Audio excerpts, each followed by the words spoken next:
If you're a male coach of a girls team, you've probably felt like this before. You care about your athletes, you want them to compete with confidence, but when it comes to the emotional side of the game, the breakdowns, the crying, the roller coaster, you're like, I don't know how to coach this. I am not a teenage girl. So if that is you, stick around. I am going over the three biggest mistakes that most male coaches who coach female sports make and what you can do instead to make coaching the mental and emotional side of the game a lot easier, and also so that you can effectively coach your girl athletes. Now, before we dive into the episode, I want to give a shout out to a coach in our community who's actually going through our plug and play elite mental game for teams programs. This is our literal plug and play program for coaches who want to make it really easy to implement mental training into their programs. So he said this the other day.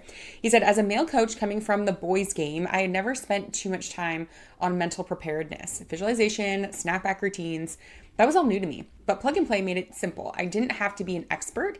I just had to press play, and our girls bought in immediately. They were locked in using the snapback in games. We won 2 historic games we hadn't won in over 20 years. This was a turning point for our team and for me as a coach. Now, what I love about this is that this is Tom, who coaches lacrosse, and he is admittedly like, I'm a male coach coaching the girls game. I came from decades coaching the boys game, and it is different. And so Tom used our program that gave his girls really simple mental training skills that they could be using, and love to hear that they got awesome results and it translated to some wins. So congratulations, Tom. Can't wait to hear how it goes next season.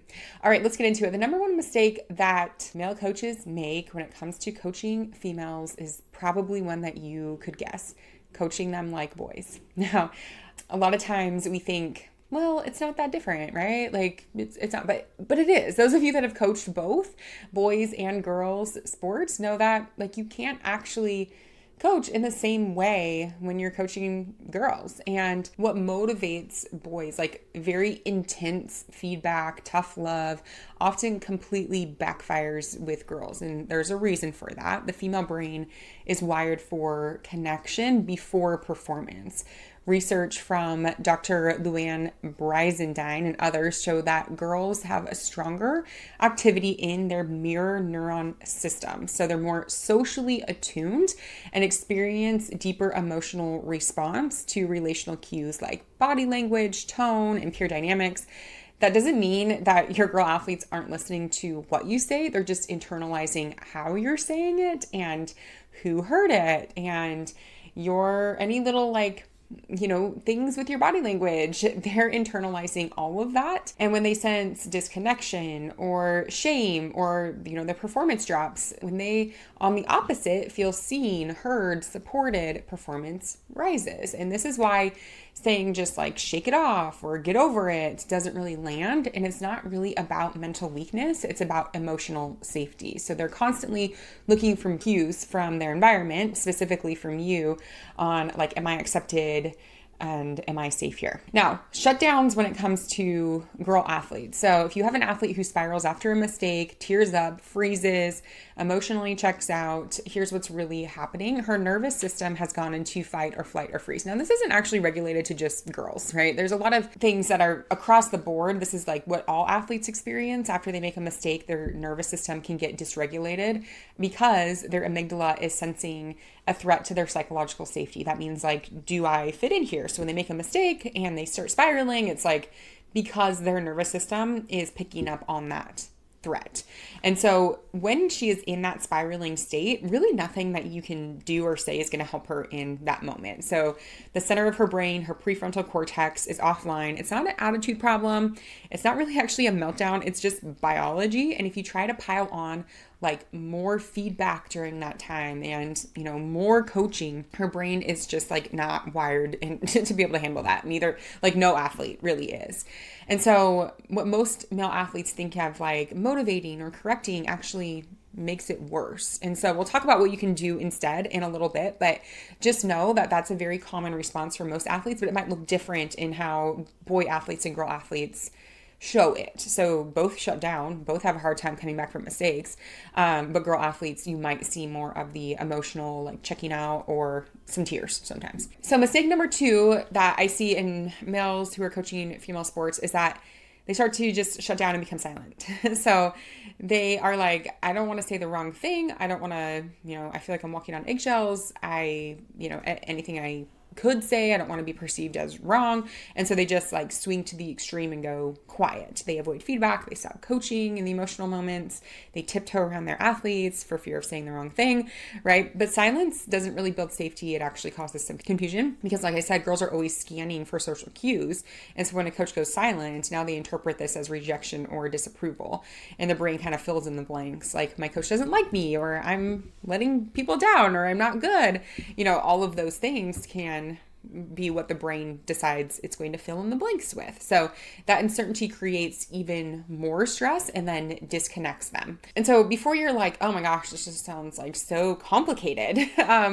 It's not really. There's things that really simple things and skills that you can actually give your athletes so that they can be regulating themselves and you don't have to be doing it for them. And I'll talk about those in a second. So before you go there, and this is also your responsibility as a coach. Like, if you're a male coach and you signed up to coach girl athletes, like, you got to know some of this stuff. So mistake number 3, though, is this pep talk overload. And I think this goes across the board, male athletes, female athletes, because we can overload them with too much coaching, too much information, because we think that it's helping when it's really doing the opposite.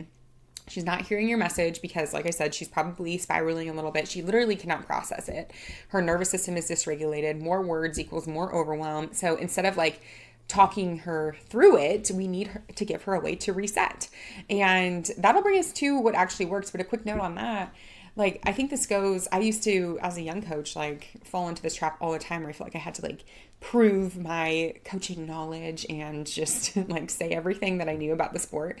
And not only does that not work, like it just ends up backfiring. So let's just not do that. Okay. So let's figure out like what actually works when it comes to coaching girl athletes. Now, a few things. First of all, when you give feedback, it's really important that you connect before you correct. So relationships, building rapport, like connecting over even something as simple as like what you saw her doing well is really important before you correct. And again, I say girl athletes, but this is like it's a coaching best practice. You've probably heard of the 4-to-1 positive to negative feedback ratio for optimal performance.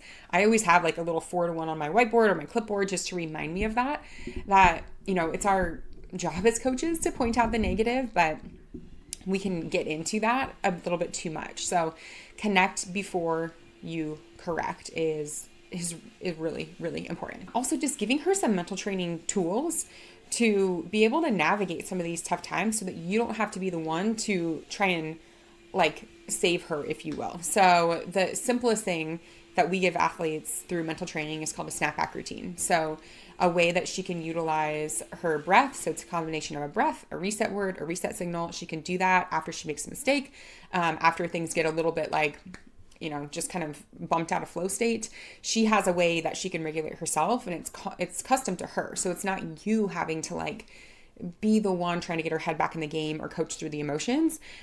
She can use it at any time, and she just like relies on herself to be able to do that. So I have a whole video on how to develop the Snapback routine for your athletes. We also break it down in our free training for coaches. So if you go to coachfreetraining.com, I teach that plus the other mental training skills that are super simple that you could be teaching as a coach to your athletes. So whether you coach girls or boys, or if you're boy coach, girl coach, like all of these are just really, really easy and simple, and make a big difference.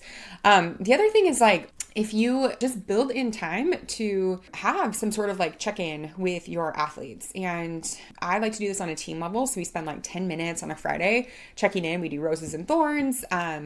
There's other things that I go, if you look at our YouTube channel, we have other ideas of you to just like build in space where you're showing that you care about them more than just their sport. So they're connecting over like life, over their challenges, over all of those things.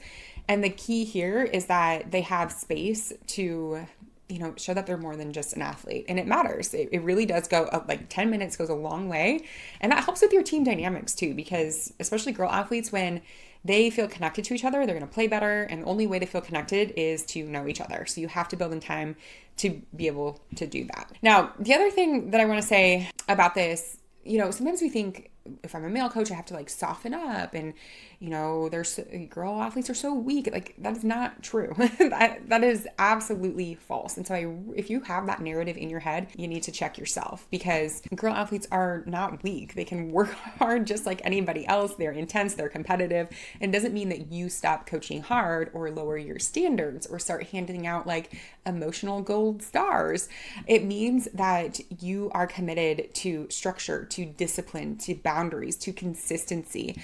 I didn't talk about it already, but also when you're yelling and freaking out on them, like this goes across the board too, boys or girls, like they're not going to play their best if they're already emotionally dysregulated and then you're yelling at them. Like that's way less of a like boy versus girl problem than a like coaching best practice versus coaching to tear people down problem. So don't pin that on like girls are just emotionally weak. It's like, no, your coaching is not effective if all you're doing is yelling.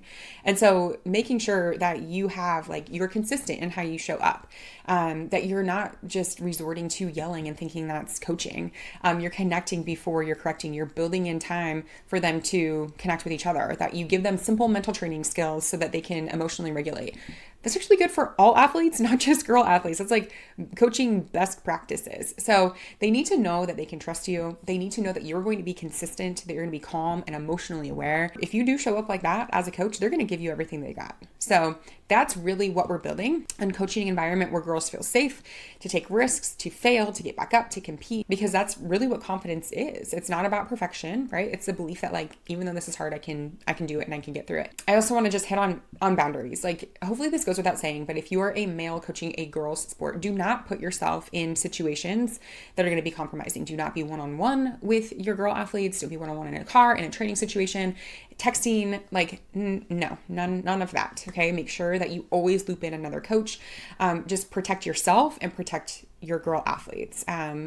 It's just way too easy to have, something happen or rumors happen or whatever. Like you need to protect yourself, but you also need to protect your athletes. So just do not put yourself in those situations, and have really strong boundaries around what it means to be their coach, because you are their coach. You are not their friend. And I think that those, sometimes it gets blurred because we want to be, we want to have good relationships with our athletes. And sometimes that line can get crossed really fast. So make sure that you have those strong boundaries in place. Okay, to wrap up, if you are a male coach leading a girls team through pressure, through emotions, through all the unpredictability that comes with it, you're not alone. You do not need to become a therapist or a psychologist or lower your standards in order to coach these girls effectively. You do need the right tools, okay? And specifically, if you're leaning into mental training, we have got the things for you. If you go to that free training, coachbretraining.com, I teach you the very basic skills that you could be teaching your girls so that they can emotionally regulate. And you can take some of the, some of that off of your plate. You can actually coach them harder, I have found, when they have the skills to bounce back, when they have the skills to be resilient, then you can actually coach them harder. Again, that doesn't mean that you're cussing at them, belittling them, yelling at them, like none of that. But you can push them because they're like, hey, I have a snapback routine. I can get back. This doesn't define me. Like they have all of those skills. So coachbretraining.com is where you can go to learn those. I also talk about our program, Plug and Play Elite Mental Game for Teams, at that training. So if you want to take the step further to make it really easy to implement this into your high school program, then that's the way to go. All right, coaches, I'm Coach Bre, and I will see you in the next episode of the Coach Her Game podcast.